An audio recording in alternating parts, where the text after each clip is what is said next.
प्राचीन काल की बात है। असम के ग्रामीण इलाके में तीरथ नाम का कुमार रहता था। वह जितना कमाता था उससे उसका घर खर्च आसानी से चल जाता था। उसे अधिक धन की चाह नहीं थी। वह सोचता था कि उसे अधिक कमाकर क्या करना है। दोनों वक्त पेट भर खाता था, उसी से संतुष्ट था। वह दिन भर में ढेरों में बर्तन बनाता, जिन पर उसकी लागत 7-8 रुपये आती थी। अगले दिन वह उन बर्तनों को बाजार में बेच आता था, जिस पर उसे 1.5 या 2 रुपये बचते थे। इतनी कमाई से ही उसकी रोटी का गुजारा हो जाता था।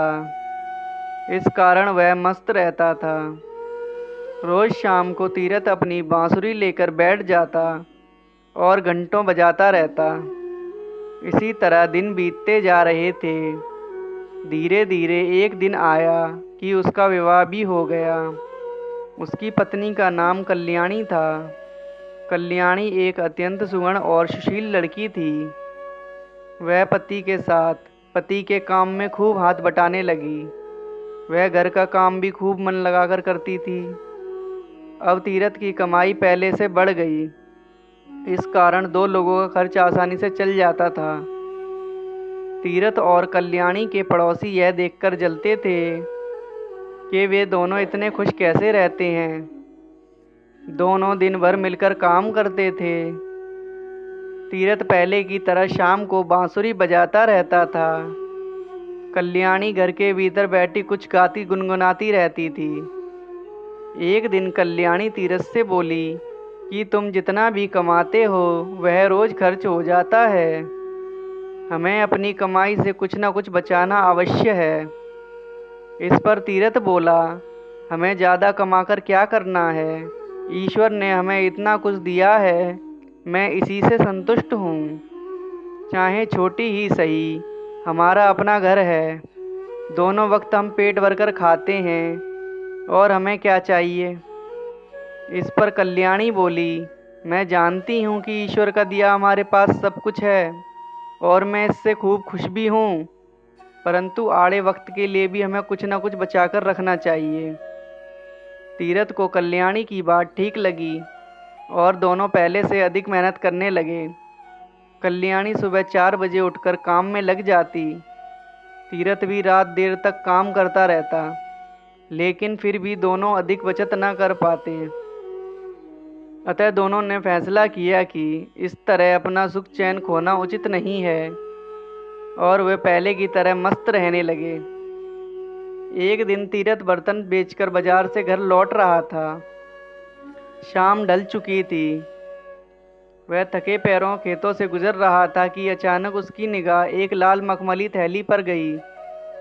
उसने उठाकर देखा तो उसके आश्चर्य का ठिकाना ना रहा। थैली में चांदी के सिक्के भरे थे। तीरथ ने सोचा कि यह थैली जरूर किसी की गिर गई है। जिसकी थैली हो उसी को दे देना चाहिए। उसने चारों तरफ निगाह दौड़ाई, दूर दूर तक कोई दिखाई नहीं दिया। उसने ईश्वर का दिया इनाम समझकर उस थैली को उठा लिया और घर ले आया। घर आकर तीरथ ने सारा किस्सा कल्याणी को कह सुनाया। कल्याणी ने ईश्वर को धन्यवाद दिया। तीरथ बोला, तुम कहती थी हमें आड़े समय के लिए कुछ बचा कर रखना चाहिए, सो ईश्वर ने ऐसे आड़े समय के लिए हमें उपहार दिया है। ऐसा ही लगता है। कल्याणी बोली, हमें गिनकर देखना चाहिए कि ये चांदी के सिक्के कितने हैं। दोनों बैठकर रुपए गिनने लगे। पूरे 99 रुपए थे। दोनों खुश होकर विचार विमर्श करने लगे। कल्याणी बोली, इन्हें हमें आड़े समय के लिए उठाकर रख देना चाहिए। फिर कल को हमारा परिवार बढ़ेगा तो खर्चे भी बढ़ेंगे।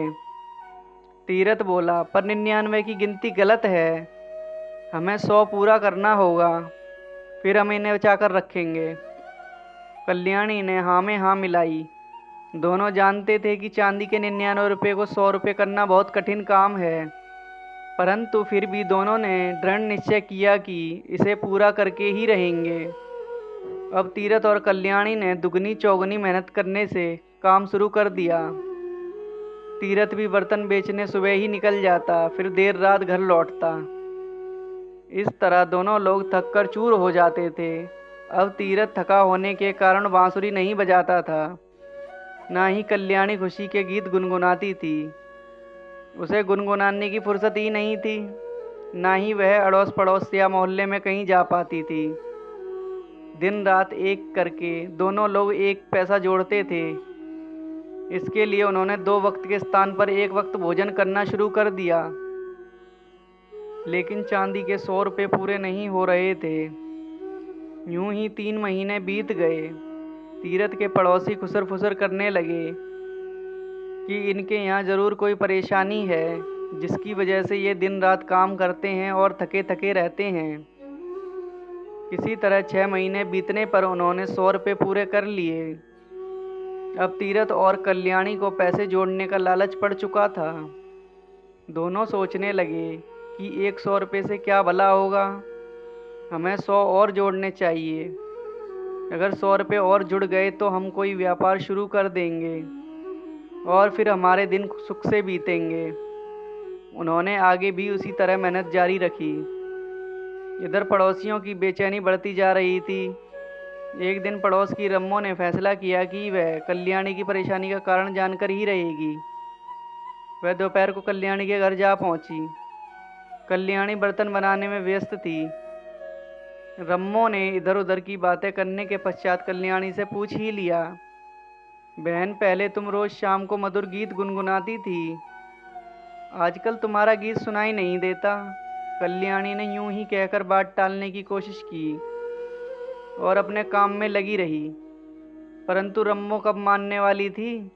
वह बात को घुमाकर बोली, आजकल बहुत थक जाती हो ना, कहो तो मैं तुम्हारी मदद कर दूं। कल्याणी थकी तो थी ही, प्यार भरे शब्द सुनकर पिघल गई और बोली, हाँ बहन, मैं सचमुच बहुत थक जाती हूँ, पर क्या करूँ, हम बड़ी मुश्किल से 100 रुपये पूरे कर पाए हैं। क्या मतलब? रम्मो बोली तो कल्याणी ने पूरा किस्सा कह सुनाया। रम्मो बोली, बहन तुम दोनों तो गजब के चक्कर में पड़ गए हो। तुम्हें इस चक्कर में पड़ना ही नहीं चाहिए था। यह चक्कर आदमी को कहीं का नहीं छोड़ता। कल्याणी ने आश्चर्य व्यक्त करते हुए कहा, तुम किस चक्कर की बात कर रही हो? मैं कुछ समझी नहीं। अरे बहन, 99 का चक्कर, रम्मो का जवाब।